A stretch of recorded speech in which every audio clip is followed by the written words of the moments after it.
Kis Endre, www.palatetőbeázás.hu 0670 508 2858. Beszéljünk a palatetőbeázás problémájáról.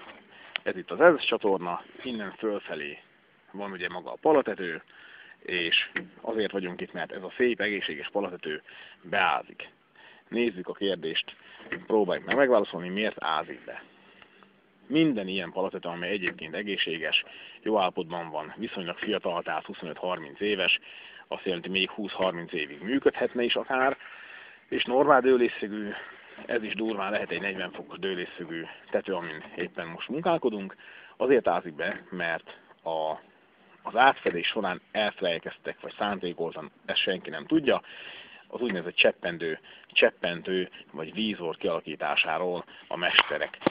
Miről is van itt szó? Arról van szó, hogy ez a pala, ez a csomópont, ez így néz ki, alulra belenézünk, szépen egyenesen fut fölfelé a pala sorja. Nyilván ez ugye másik oldalról nézve is ugyanezt a képet mutatja, és a paláról a csapadékvíz úgy folyik le, hogy ahogyan jön le a víz, ezeken az éleken koncentrálódik, és akkor ilyen kis középső kis, hát mondjuk a kis patakocskákban folyik le a víz. Tehát itt a hegyénél, a palának a hegyénél jelentkezik a csapadékvíznek egy jelentős hányada.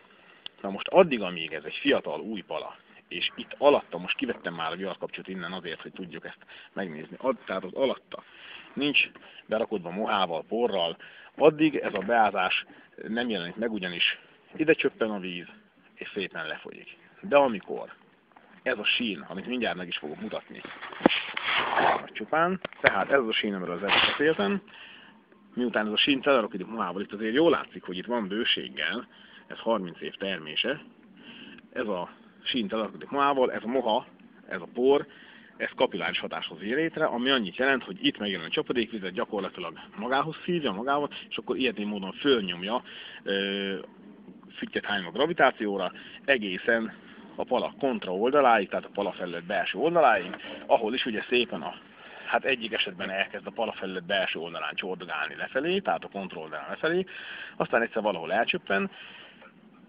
másik esetben ott rögvest, ahol megjelenik a beázás, ott csöppen el. Ez általában az tető alsó harmada szokott lenni, tehát ez a csatornákhoz számítva durván 1-2 méterrel. Itt jelenik meg rögtön a beázás az alsó harmadban, későbbiek folyamán az föntebb is természetesen, de kezdetben mindenképpen itt alul.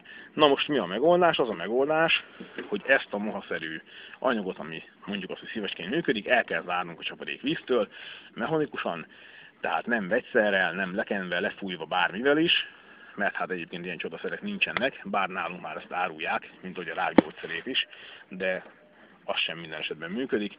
Hát itt semmilyen körülmények között nem működik ez a csodaszer, amivel lefújják, leviaszolják, minden egyebet szoktak erre mondani.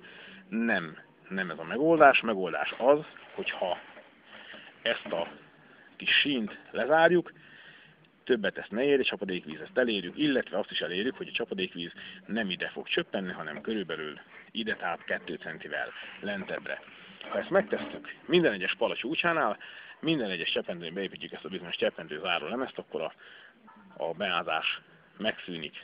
A következő 20 évben ezzel a tetővel probléma nem lesz. Persze ettől nem lesz szebb a tető, de hogyha kedves megrendelőnek szüksége van arra, hogy szép is legyen, akkor ezt az egészséges palatetőt letisztítjuk, és 4 sorban lefestjük, és akkor valójában nem csak jó is lesz a tető, hanem szép is lesz. Erről sok-sok referencia található, egyrészt a palatetőbeázás.hu című honlapomon, másrészt a www.4rétegű-tetőfestés.hu című honlapomon, a 4-et a számmal írjuk ki. Tehát www.4rétegű-tetőfestés.hu, illetve www.palatetőbeázás.hu 0670 508 2858. Kis Endre vagyok, tetőfedő. Várom szíves hívásukat. Köszönöm szépen, hogy végignézte a videót, mindenki.